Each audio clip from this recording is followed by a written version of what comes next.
After America is made on the lands of the Kure-Wurrung, Ngunnawal and Ngambri peoples, we acknowledge that they and their ancestors have cared for the lands, rivers and sea, and all living creatures for thousands of generations. We pay our respects to elders past and present and acknowledge that sovereignty was never ceded. We are in a battle for the soul of America. This is a fraud on the American public. Hi, I'm Angus Blackman, and this is After America. In the aftermath of World War II, the global community came together to limit the brutality of armed conflict. Out of those discussions emerged the 1949 Geneva Conventions, which enshrined the protection of civilians and prisoners of war in international law. But according to one of our guests today, these standards are being compromised. More than 64,000 people have been killed, the vast majority of them civilians, in less than 2 years during Israel's war in Gaza.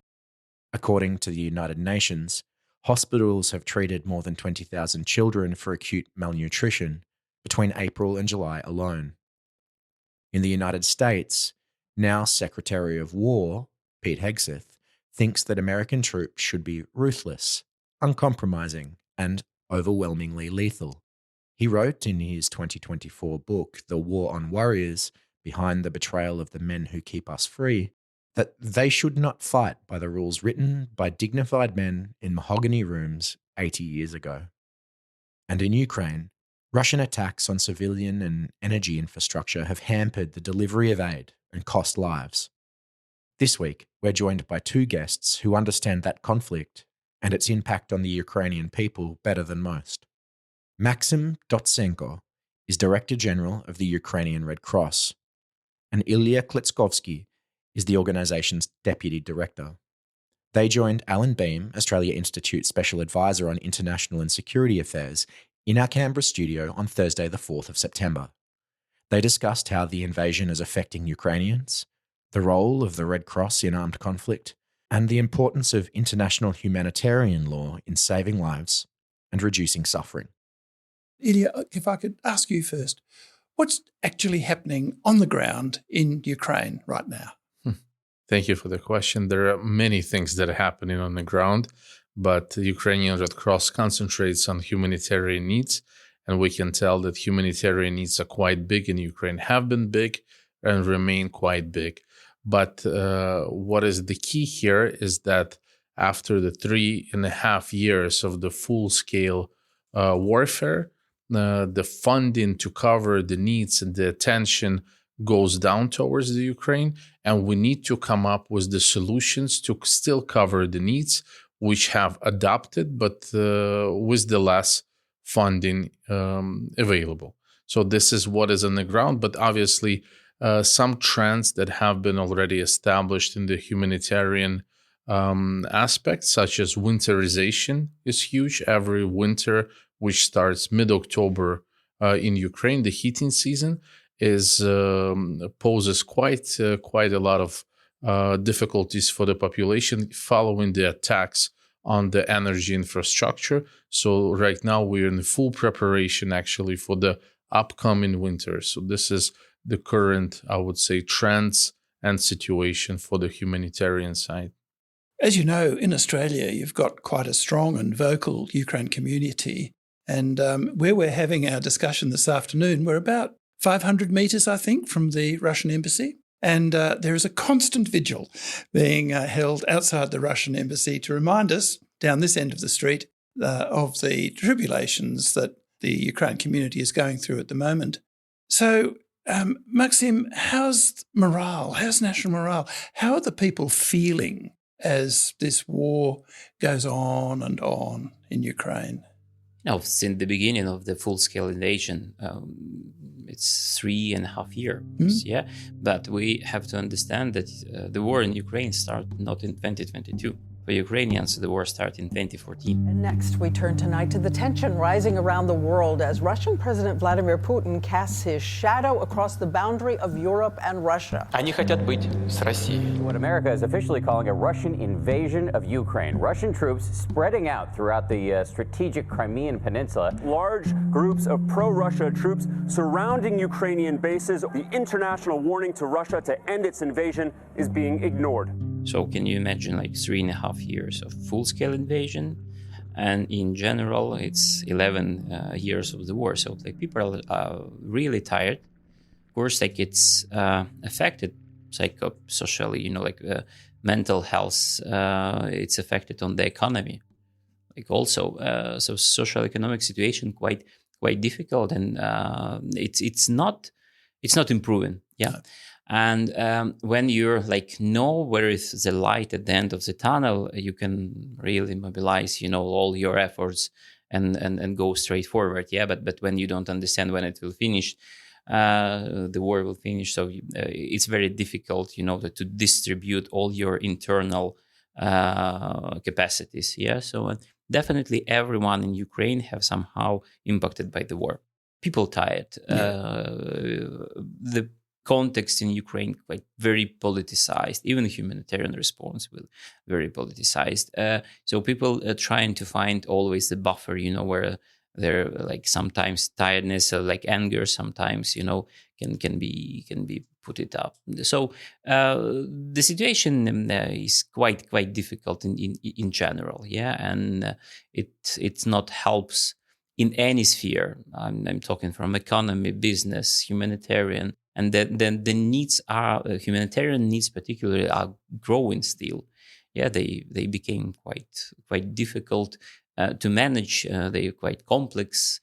For example, people who left their homes in 2022. Yeah, so they now they don't come back. Yes. Yeah, so till now.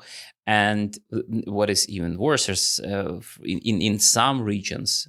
Yeah, the active hostilities are continuing, and new people live in their houses. I think one of the features of modern armed conflict is that so much of the kinetic force is focused on the civilian population. I mean, whether it's Ukraine or Palestine or in West Africa, East Africa, we see the same phenomenon where people's houses, their apartment blocks, their shopping centres become the focus of bombardment.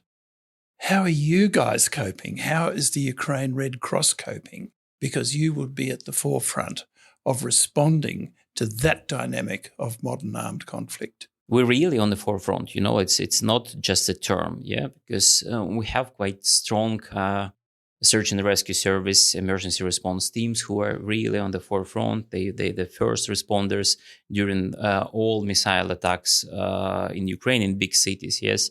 And what we can say now that the big cities like Kyiv, Dnipro, Zaporizhia, and Lviv, western cities, are under constant attacks, including civil infrastructure. Yep. Yeah, last night was quite a big attack. 1 week ago, 24 civilians was killed in Kyiv. And it's terrible when it continues in 21st century in the center of the Europe.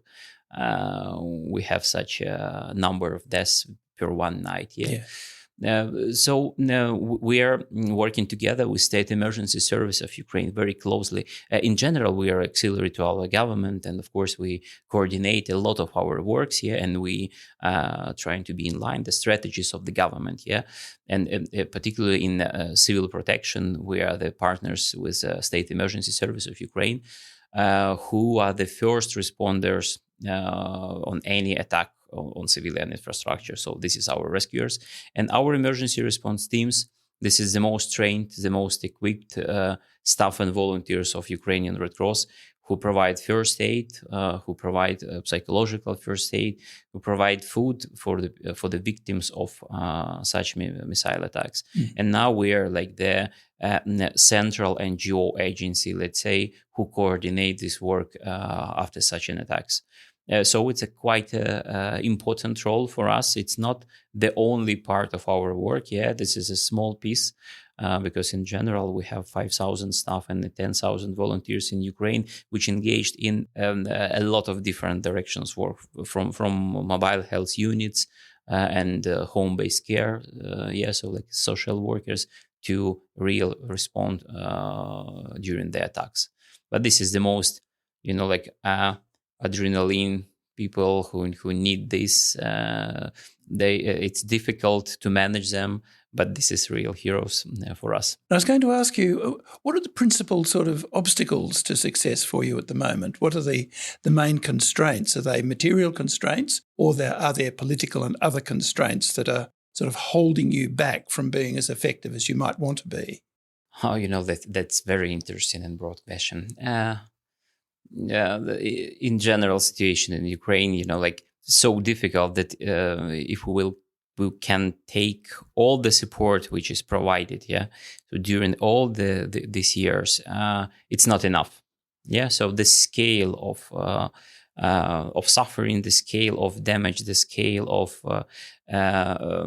warfare is so high level that humanitarian community cannot cover all the needs. At the same time, expectations from humanitarian community is very high, and when these capacities and expectations meet, it's not the same. It causes a lot of different misunderstandings, and other difficult problems in the society in general. Despite the fact that I think that the humanitarian operation in general in Ukraine, this is the hugest during the last after the World War II. So we understand that it's a lot of conflicts around also, but still I believe the Ukrainian war is funded better than others. Fortunately for us, unfortunately for the world in general, but it's still not enough. That is why it caused a lot of problems, including the same politicization. All these issues are merged in one big snowball of challenges, which don't give definitely us to work more effective. And at this stage, have you begun sort of contemplating what the longer-term consequences of the conflict are going to be? I mean, the longer-term impact on the civil population. And I'm thinking here not only of the physical impact, which is very dramatic. I mean, we see it on our television virtually every night of the week. But I'm thinking more of the impact on children, the mental impacts on the population, the soldiers who return home suffering from sort of all sorts of post-traumatic stress. It's a field that I happen to be particularly interested in. What sort of planning and thinking are you conducting now to handle the long-term consequences of this conflict? It is important that the Ukrainian Red Cross is not by itself in this field to think about the future. Sure. And I would say definitely the psychological support and mental health is extremely important. But before diving into this answer about the mental support, I would also like to mention that indeed the rehabilitation, physical rehabilitation, is very important because there are many people that have lost their parts, physical abilities, and limbs as well. So there is a big direction right now for physical rehabilitation. There is a big understanding that Ukraine needs to have economic recovery in the future as well. And for this, there should be a proper approach to the human capital. So the people need to consider potentially coming back to Ukraine, those refugees that are in Europe and beyond. It's important for the Ukraine that that they have enough workforce to be able to renovate, rehabilitate, and recover the economy. So this is a big discussions that are happening right now. But indeed, the accessibility and in general, the mental health is very important. We have started as Ukrainian Red Cross few steps. So we have reached out to Swedish government, Swedish Red Cross, in particular because they have already a tool such as PTSD centers in Sweden. And we do have a big network of psychologists, and we introduce psychologists in a lot of our programs because we understand that the programs cannot, right this time around, go without the psychological support, a proper referrals and references. So for us, this is extremely important. And, as further we go, we will understand that it's not just Red Cross. There are many strategies that the government already has and will have, and many actors and the civil society that will need to readapt the approaches in order to understand how to properly integrate, how to properly support veterans and civil population, and as you rightfully mentioned, children as well.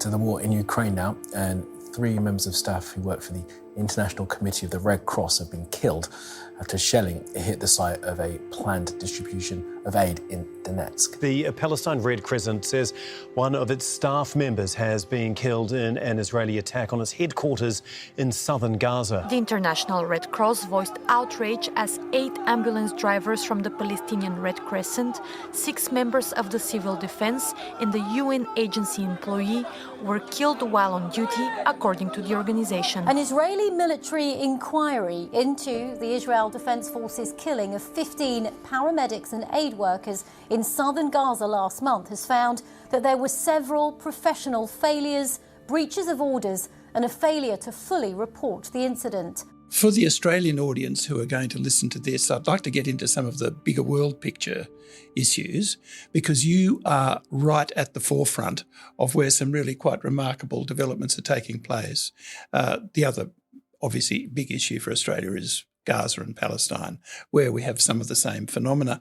And I'm referring here particularly to what happens to members of the Red Cross in combat itself. We've seen Red Cross people, certainly in Palestine and I believe in Ukraine, have been injured and killed in the case of some in targeted attacks, at other times as collateral damage in broader urban attacks. Are combatants themselves doing enough to ensure the safety of aid workers who are immediately involved in the protection of civil populations? And one more difficult question from your side, so this is a full-scale... That's what I'm here for.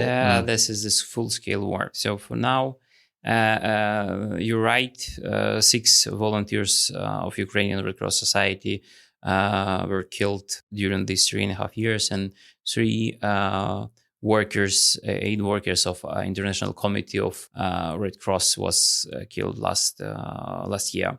So it's for now, like for Red Cross, it's 9 people. During these 3.5 years, 23 offices of Ukrainian Red Cross Society was damaged or destroyed, mostly in southern and eastern parts of Ukraine. So could we avoid this? Probably yes. Yes. Could the combatants do more? Yes. We continue to repeating that humanitarian aid workers not a target. Yeah. And this is the question of IHL, this is international humanitarian law. This is a question of violation of international humanitarian law. What we can do in this situation just to speed up and power on, like our efforts in terms of dissemination of IHL. That is why Illya mentioned before that from our side, we are working together with the Ministry of Defense, with civil military cooperation of Armed Forces. So when last year, the Ministry of Defense of Ukraine, of course, present a voluntary report on implementation of international humanitarian law, which was supported by Ukrainian Red Cross Society, just to bring the face, to that efforts which done by civil society, Ukrainian Red Cross Society, and the military and the Ministry of Defense of Ukraine, to show that even during the war, we were one from, so it's not a lot of countries who could produce that report during active armed conflict, especially international active armed conflict. So our task to show to the world that we are a civilized country which working according to all international rules, including international humanitarian law. From where you stand, do you think that standards are being observed, or do you think they're actually slipping? What Maskym has mentioned, there is a report where, we should say from the perspective of Ukrainian government took, and Ministry of Defense in particular, took an honest reflection on itself. So the report actually mentions what the Ukrainian side does good and well, and what it does not do well. So it's an honest report. But in general, if we talk about the global situation, Ukrainian war in particular, we can definitely say that the standards are compromised. If we have attacks on hospitals, energy infrastructure, Red Cross, so it's in general the trend, global trend in wars, and Ukraine is not an exemption. It's compromising the rules that we have all accepted and the rules that have been established. The Russian military has begun a brutal assault on the people of Ukraine. A war chosen by one man, to be very blunt. A permanent member of the United Nations Security Council invaded its neighbor, attempted to erase a sovereign state from the map. You should be thanking the president for trying to bring it into this conflict. You have to be thankful. You don't have the cards. Clearly, one of the features of sort of the global response to the Russian attack on Ukraine has been the, shall we say, the somewhat changeable policies of the United States. At one moment, say under Biden, very vocally supportive of Ukraine, more ambiguous under President Trump. Do you think that sort of vacillation in US policy has impacted at all on global support for humanitarian action and humanitarian law? I know this is a very complicated area, and I guess I certainly have worked out of Geneva myself. I've got a fair idea of the laws of war aspect of this and of what the ICRC in particular does. But it can be argued, and this is more where my question is coming from, it can be argued that a change in the permissiveness shown by a major power like the United States towards the use of armed force against civilian populations, such as I think we are seeing in Ukraine, legitimizes an erosion of standards, as though, well, it doesn't really matter anymore if there's a disproportionate effect on the civilian population. After all, everything is the same in war. It's just legitimized out. Are there signs of that from where you stand in Ukraine? To be honest, I cannot agree that, it's somehow legitimize attacks on civilians, for example. Yeah, I don't. I'm far from the thoughts that really it could be, perceived by all the world as a legitimization of the new attacks on civilians. Yeah, the question that. Definitely, the cutting of humanitarian funding from USAID, for example, it's have an impact. Yeah, so like for Ukrainian Red Cross, we don't see such a huge impact because we were funded mostly by our Red Cross, Red Crescent movement. But for a lot of NGOs in Ukraine, it makes a very big footprint. They scaling down their operations. They have to rebuild their structures. They have to change their strategies, and definitely not in a proper positive way. So their activities going down, and this is have a real physical impact on the beneficiaries. Here, I fully agree. Yeah, but there is a general trend of funding when funding is going down. Yes. Legitimise is just one way of putting it. Normalise is another way in which you can put it. That is that some countries do tend to be less conscious of and less sensitive to damage inflicted on civilian populations. They just don't care. And one wonders whether there is a bit of a trend in that direction globally at the moment when one looks at conflicts in other places, and the sort of Cambodian-Thai border is a place of some interest to us and so on because it's nearby. So that's where the question sort of came from. No, but I don't, to be honest, for now we don't feel this. You don't feel it? Yeah.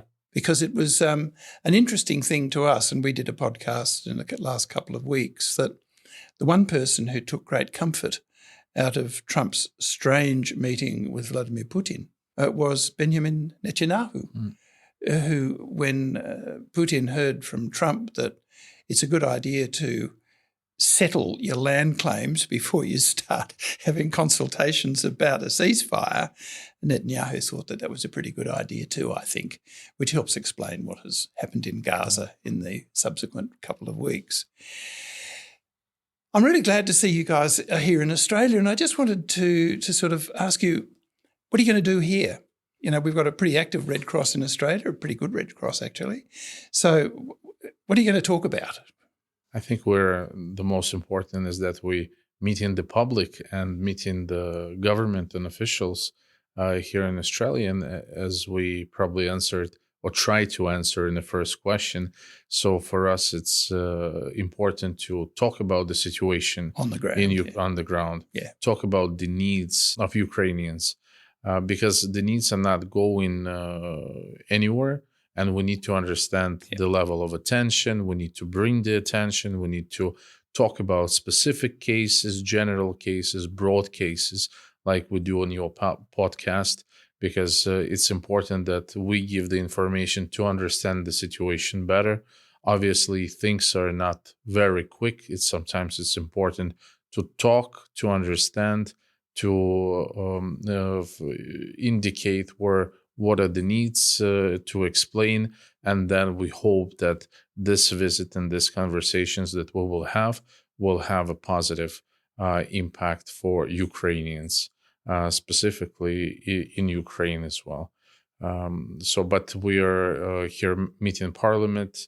We are here meeting with ministries, meeting with Australian Red Cross. So for us, it's very important to pass the word from Ukraine, and especially on the humanitarian side.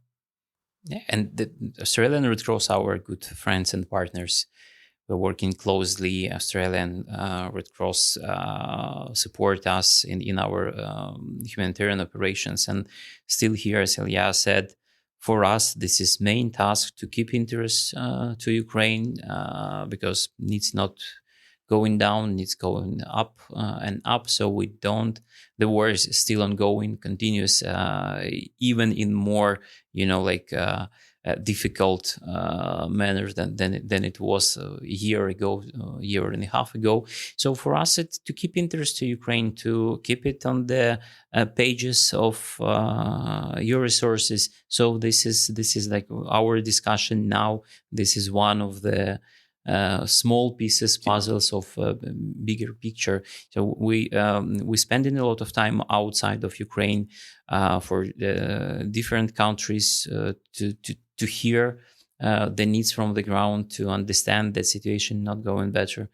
and that these interests have to be kept. That's a critically important task, I think, for many Australians who sort of looking at the television news and listening to the Australian government talk about the war in Ukraine.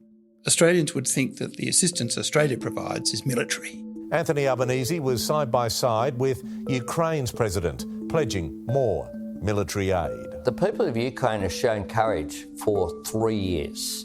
For 3 years now, they're into their 4th year of a land war in Europe. And this is a struggle not just for the people of Ukraine and their national sovereignty. This is a struggle for the international rule of law. So there's been quite a big focus on armoured fighting vehicles, for example, of a kind that you've never operated before in Ukraine, on Abrams tanks of a kind that we've owned in Australia, but we've never actually used them in warfare. So you are now the lucky recipients of Australian Abrams tanks. But are there other forms of assistance that Australia should be supplying to Ukraine? Is military assistance enough? I would say that we have been as well a beneficiary of the humanitarian funded from Australian government, from DFAT. Obviously, the public support has been huge from Australia, and it has been going through the Red Cross, Australian Red Cross, and probably different other philanthropic or public organizations. So there is, we feel the support. What I think is quite interesting aspect is what is the role of Australia in the recovery of Ukraine, if there is a role. Does the Australia look to support Ukrainian recovery process, engagement with corporate sectors? It's very interesting discussion. It seems that our countries are far away, but obviously the support is there. The Ukrainian community in Australia is here as well. So it's very interesting how it will turn out. And will Australia step into the recovery process of Ukraine? Being part of G7, I think it will, but we will see at which scale and how it will look like. So I think this is something that is not discussed, not viewed, but something that we're very interested ourselves as well and encouraged. I think that's one of the important aspects of your visit, to be quite frank. Yes, Australia is a long way away. I mean, you've just proved it for yourselves. You've been here for 6 hours, you haven't slept for 2 days, and that's only halfway. You've got to go home. Yeah. So it's a very important question, though, and it relates to the fact that it's not distance that determines strategic significance at all. It's the distribution of power and the use of power that determines strategic significance. And just to put a little sort of a square bracket around that, it's not an accident that Australia has been involved in past conflicts in places like the Middle East and in Europe, because what happens in those parts of the world matter directly to us, even though it's sometimes difficult to see that. And I think you make a really, really important point. It comes back to that earlier question, and we might just explore it a little bit further, about how you're thinking about post-war reconstruction when it occurs. We touched on the human side of that, mental health, children, and Illya, you spoke directly about things like limbs and artificial limbs, which the Red Cross has been very active in around the world, going back to sort of much further back than Princess Diana, for example. So that is a big part of it, but we often overlook, don't we, the fact that you need a deep economic infrastructure ultimately to support all of that. Do some parts of your conversation in Australia now going to touch on that, looking at, say, the role of other NGOs, looking at the roles of the private sector, investment opportunities, because there certainly are going to be some. One of the most extraordinary things about Germany and other parts of Europe after 1946 was the incredible reconstruction of industry, which led to booming economies 10 years later. Very painful at the time, but totally changed the economy of Germany, for example. I can answer, so during the last 3 years, we had 4 conferences on recovery of Ukraine, yeah? So first in Lausanne, and then London, Berlin, and now in Rome. Yeah, so and this is continuous efforts of both like allies and Ukrainian government to think how the recovery and reconstruction of Ukraine will looks like. And what is very important for us, that people don't think that reconstruction, this is about only roads and bridges and industry. Yeah, this is great.